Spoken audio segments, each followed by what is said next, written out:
from Angie Granger, which talks about when we make decisions to spend and buy and invest, we can either make it from a superficial what I want now or from a deep core value. And as I read through this, I started to understand that my spending habits need some renovation. I realized that, I wasn't spending consciously, I was spending not from a deep core, but from something else. So this article really, really helped me.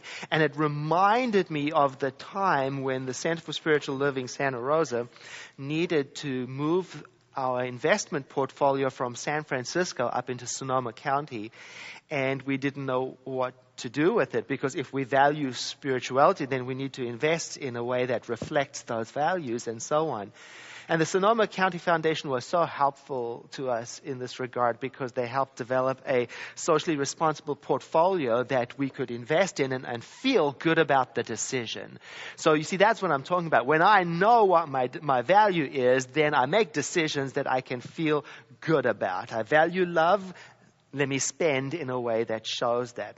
So that's the other way that being clear on what my values are can help me. It helps me to see where those values are bumping up against my actual behavior. If I value truth, do I tell it? If I value kindness, how do I tell that truth? If I value spirituality, just how much time does it get from me? If I value oneness, then do I support freedom? And do I support it for everyone? Or just for those I care about? And on it goes. If then is the excavation. Being clear on my values, it really helps me to feel good about myself and my place in the world. If I revere the planet, do I consume unconsciously? If I believe in sharing, do I do it? Do I recycle? And I notice that as I get clearer on what my values are and then let them affect my behavior, life becomes cleaner. Somebody gave me an example of a situation in the workplace where values were a problem because not all people have the same values. In this project, things were continuously going wrong and it could never get on board with all the people until on closer examination they found that the two key people in the project had a different set of values. Not right and wrong, different. The one valued doing things in a timely manner, efficiently, and high productivity. Whereas the other key person valued high communication, making sure all of the input was received from everybody in the team, and maintaining open-hearted connections with everybody. Well, not right or wrong, it's just in the end, they weren't a good match because the project couldn't go. They kept on pulling in different directions.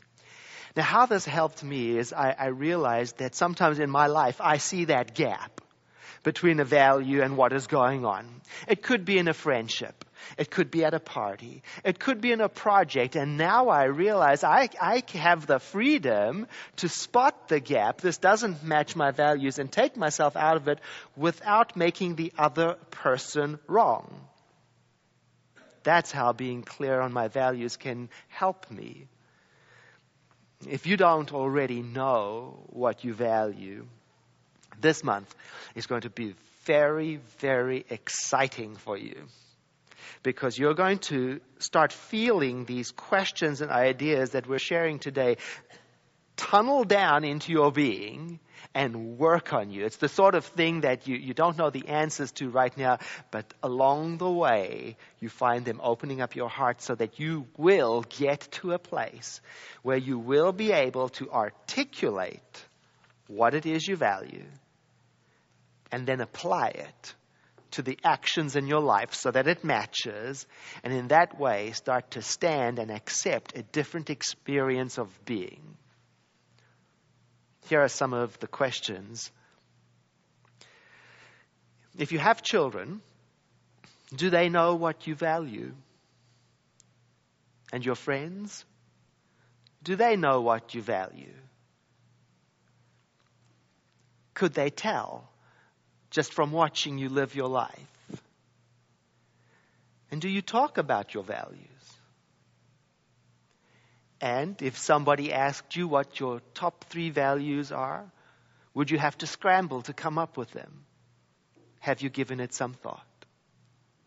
Once again, it doesn't matter if you don't know the answers right away. You let the questions hang out in your consciousness.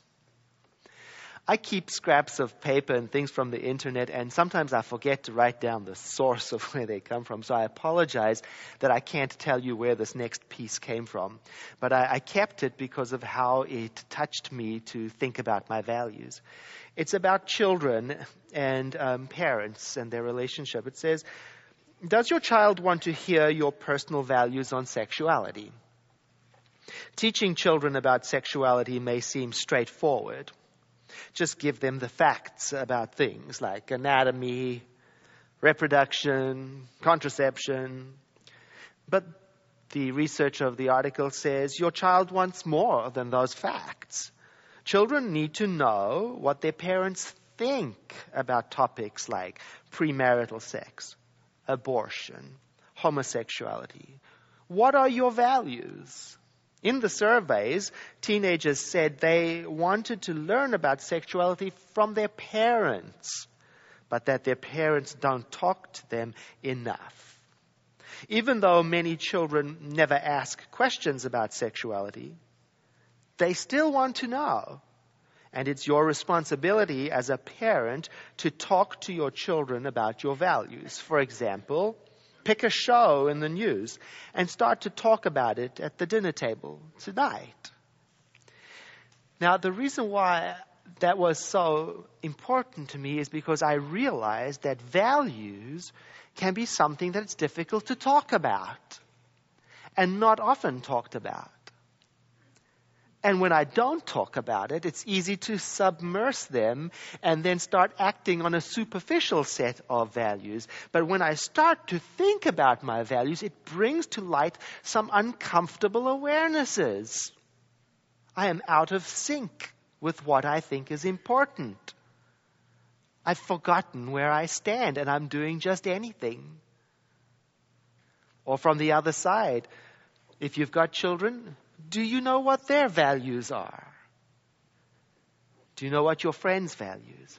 And is it that you know from watching them? Or have you talked about what is important? That's excavation. Or you can approach it like this. Have this kind of conversation with the people in your life who are important. Is there something in your life that you believe in so strongly that you would work at it for a time for no salary? It's so interesting to hear what people talk about.